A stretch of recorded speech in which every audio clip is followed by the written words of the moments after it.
What's up, everybody? I'm Luke from Eat, Create and Survive, and I'm here with Top of the Box, where I'm going to be talking to you about some of my top 10s in the world of board gaming. I'm going to start off with a biggie. What are my top 10 games of all time right now? And I say right now, I did this list last month, so I'm going through this. The reason why I'm doing this now is because Laura and I have been playing through our entire collection. It's a challenge that we set ourselves back in January 2022 when I'm filming this.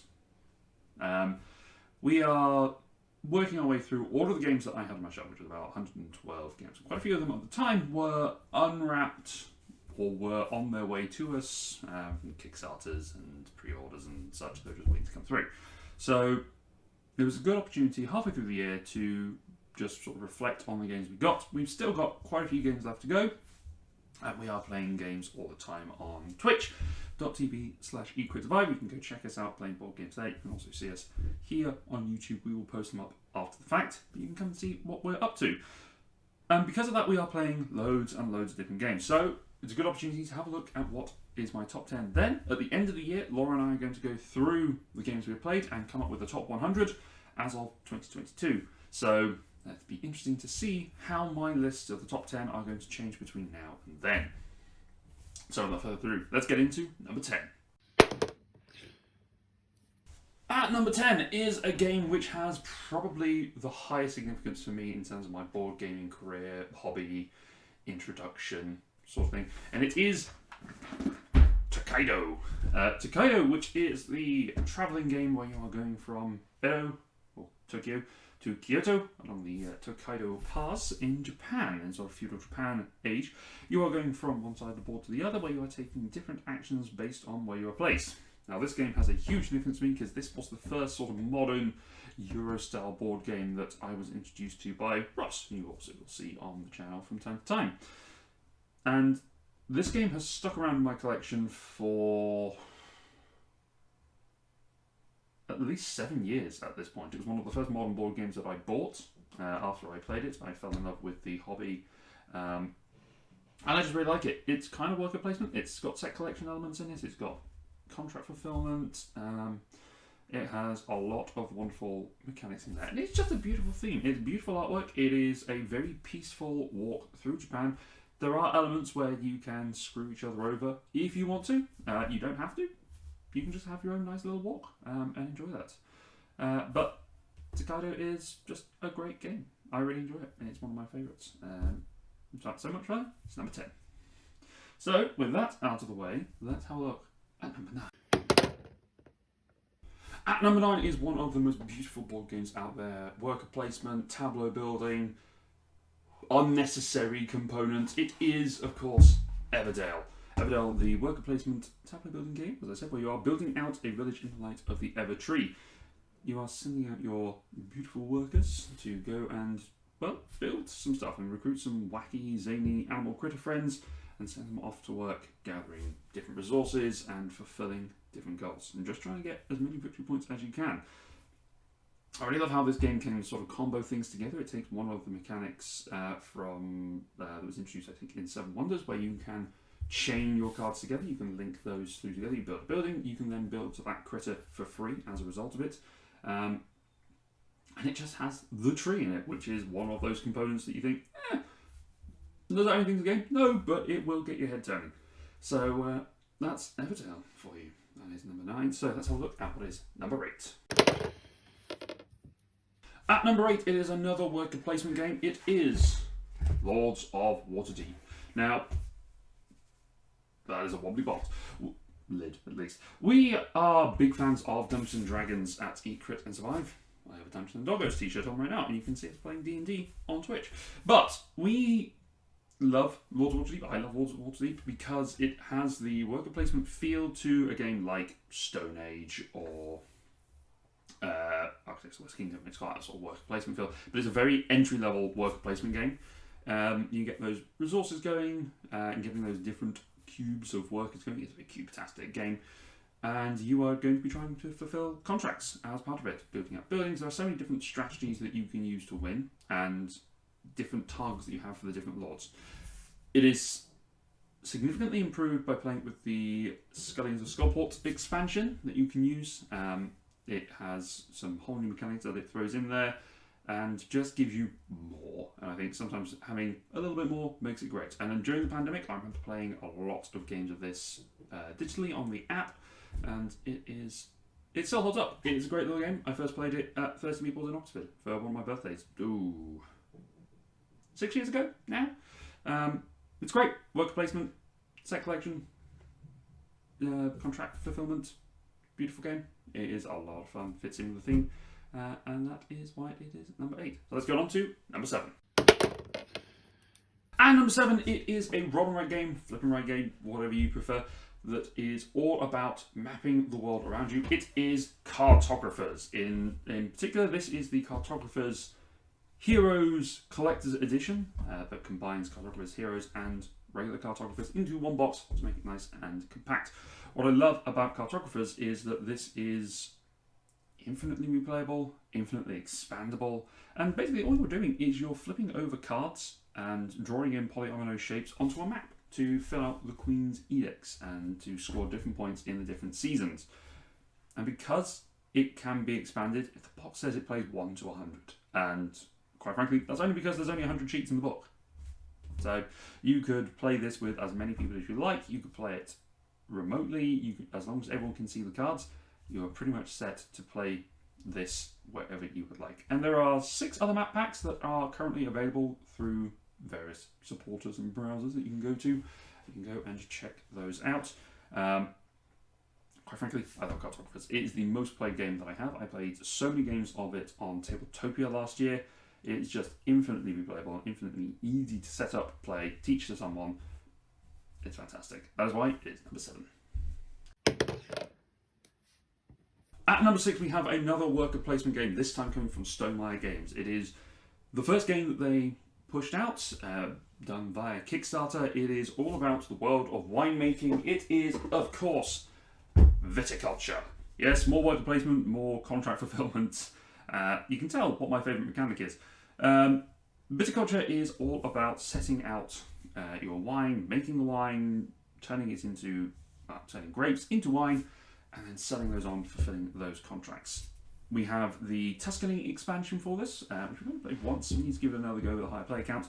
But for me, Viticulture is just a fantastic game where you are placing out your workers, you are selling the wines, and just fulfilling those contracts. And it is an incredibly nuanced game. I think there's a lot of things that can be done in that game. A lot of different paths to victory, depending on your mama and papa cards at the start. But ultimately, it comes down to you trying to get 20 points. And for someone who doesn't drink, this is an incredible theme for me, I think. I think it's very interesting to see this theme going out there. Making wine is incredibly interesting. A lot of the aspects you get out of it, I don't drink it, but I do like to smell wine occasionally and try and work out what scents are in there. So having a game like this, it's got a cool theme and is a fun little worker placement puzzle as well, is great. That's why it is number 6. But before we talk about the next game, let's talk about the people who helped make this video possible. Gametea, who we are brand ambassadors for. Gametea, who are makers of wonderful gaming gear and related goods, artwork amongst those. They are making some wonderful things that you can go and check out on their website, gametea.co.uk/EatCritSurvive, or you can use our code EatCritSurvive at checkout to get yourself 5% off. There are some wonderful things in the shop right now. You can get yourself some cushions, you can get some wonderful D&D shirts, you can get some art prints, you can get some candles that smell to make that RPG just that little bit more special. So go and check out Gametea and thank them for looking after us. And number 5 is the second game in the West Kingdom trilogy. It is Paladins of the West Kingdom, where we are going to be recruiting paladins, monks, and various other workers that we are drafting in from the taverns to help us defend our realm from the outsiders. We are going to be trying to progress ourselves up 3 different tracks of strength, faith, and influence to help us build out different buildings, strongholds, outposts, and recruit those monks to help us improve our actions. So over the course of 7 rounds, we are going to be drafting minions and meeples from the taverns, as well as getting the 2 that come with our paladin that we get for each round. And the paladin's drafting deck is quite a fun little mechanic. You draw 3, you choose 1, you keep 1 to hand to play, you put 1 on the top of your deck and 1 at the bottom of your deck, probably never to be seen again. And that's what makes it so interesting, is that there's so much variety in there depending on the strategy that you want to undertake at that time. And there are so many different paths to victory, so Paladins of the West Kingdom is worth a look at. At number 4 is another wonderful worker placement game that is surprisingly difficult to get hold of. It is Stone Age, the prehistoric worker placement game where you are placing your workers out to gather resources to help build up your town and develop technologies to gain yourselves victory points. And I love this because it is wonderfully thematic. There is so much going on with it that you're going to start off not quite sure which way to go, and then a path will become clear for you. You're placing your workers out into different spaces and rolling dice depending on how many workers are in there and what action you are taking to gather resources of food, wood, gold, stone, brick, and generally using those resources to either build buildings or to gather civilization cards. At various points you can develop tools to help you get better odds on your die rolls, because your workers are only going to be worth a number of dice. Depending on how high you roll, it is going to be divided by the value of that good to get you some more of that stuff. You start off with very little food, or enough food to sort of feed you for a couple of rounds, and then you have to really work at your civilization to make sure that you are developing agriculture and keep yourself going. And I think it's got a wonderful little mechanism behind it. It was incredibly hard to get hold of. I ended up getting an Italian copy because it was just out of print for so long. It has a wonderful little cup, a little leather cup that a lot of people say smells. I think mine just smells of leather, personally. There we go. And yeah, it has a lot going for it, I think. I think this is a really good, another good beginner game. And it's one of the first games that Laura and I played together when we started dating. It was one that we borrowed from our local board game cafe, Ready City World in Bedfordshire. And they were doing a rental service during lockdown. So we were able to get a copy of it, play it with them, and then I was hooked. And quite frankly, that is why it is number 4. And number 3 is the only game on this list that I don't actually own as of yet, and that is Cascadia, the wonderful, now Spiel des Jahres winning game of the year, where you are trying to build out the greatest habitat of the place of the same name, of Cascadia. You are placing out terrain tiles and drafting them with animal tokens and trying to put them into their rightful habitat so that you can score points based on the different cards that are available to you, and different scoring opportunities are varied from game to game. I love this game.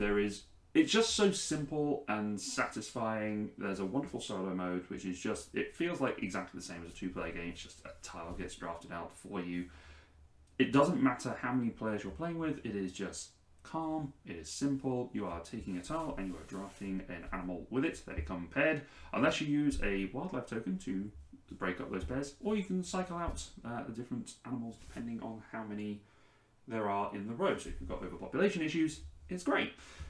Cascadia is just such a calm, peaceful time. We've played it a few times on stream, and we just wanted to play it again. It is fantastic. It is beautiful art by Beth Sobel, and yeah, nicely done, Randy Flynn. That is my number 3, Cascadia. And number 2 is probably one of the biggest surprises for me in terms of when I first started playing the game. It was a game that I thought had a mechanism that I didn't think I'd enjoy, and then I played it and it has blown me away, so much so that I have got it's the biggest box of this. It is the Quacks of Quedlinburg. This is the mega box, which has the Herb Witches and Alchemist expansions combined, and this is wonderful. This is a bag building and drafting game where you are going to be making potions and trying to sell them on to the various residents of Quedlinburg. It is so incredibly simple. It's just drafting out tokens from a bag to get yourself as far around your cauldron as possible, making sure you don't explode. It is just push your luck, and it is fantastic. The only reason why I have the mega box is because when we played it the first time at, again, Ready City Roll, I wanted to buy it. But it was about 2 months or so before Laura and I were due to move into this house. And I thought, let's hold off. I don't want to buy things I then have to move more, and it's going to be a bit of a pain for it. So I waited, and I thought, okay, well, I can get the big box, which has just the base game, and it has the Herb Witches expansion in it. I thought, that's okay.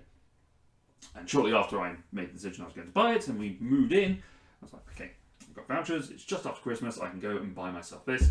The Mega Box was released, which had all 3 expansions in it, and quite frankly, that's more Quacks, that's more game I can play. So I went all in and got myself Quacks Quedlinburg Mega Box. It's fantastic.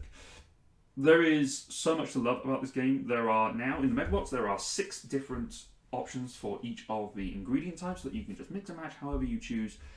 It will never get stale. There is so much going on in this game. It is fantastic. There is so much to play here. I really recommend you give it a go. But it's my number 2. There is one game that I think is better than this, and, well, let's find out what it is. If you have been playing along at home, you might be able to guess what my number 1 is. I'll give you a few moments to think about it. It is a worker placement game. It is an incredibly simple game. It is wonderful artwork. It's really good for an introductory game. It is quick. It scales incredibly well from 1 to 5. It is so much fun. We talked about Paladins of the West Kingdom earlier. This is the game that started the series off. It is Architects of the West Kingdom. This is my number 1 game as of right now. It is a worker placement game where you are going to be putting your workers out to build different buildings and different parts of the settlement so that you can expand your own empire and build up from there. But you're doing so by placing your workers into different spots, and the more workers you place into the spots, the more powerful it gets, so you get more resources. Kind of like in Stone Age, except there is no die rolling, it is just however many workers are in there, that spot gets more powerful. What I love about this game is that because you have that mechanic in there, you're not blocking anyone, apart from a couple of different spots where you can specifically block each other. But you start off with 20 meeples, and you're only ever playing one at a time. So as you place one out, you are just going to be slowly building things up and building up so that you can build more wonderful items and buildings and get those different powers and recruit different people in. But if you get too greedy, then people might start to target you and throw their workers to throw yours into jail. In doing so, they will get money for it, and you just gotta keep working on it to get them out of prison. You can do the same to them. It is incredibly quick to play. I think we played it on stream twice. We played it once with, in fact, I played it 3 times on stream. I played it on solo, I played it with 3, and I've played it with, no, that's not true. I played it with 2, and I played it with 5. And because the turns are just place a worker, get a thing, it's incredibly quick. It will just fly through. We played it all 3 games, played about the same length of time, so it scales incredibly well. Not many games are able to do that. So Architects of the West Kingdom, my number 1 game as of right now. So that is my top 10 games as of right now. If you want to check out some of the other stuff that we've been up to, check out a video up there. There's going to be something up there that YouTube is going to recommend for you. And see how this compares to your top 10 list. Let me know in the comments what your top 10 games are. Give it a like, tell your friends about it, tell me what you think. Let's get the conversation going. Thank you for joining us. Bye-bye.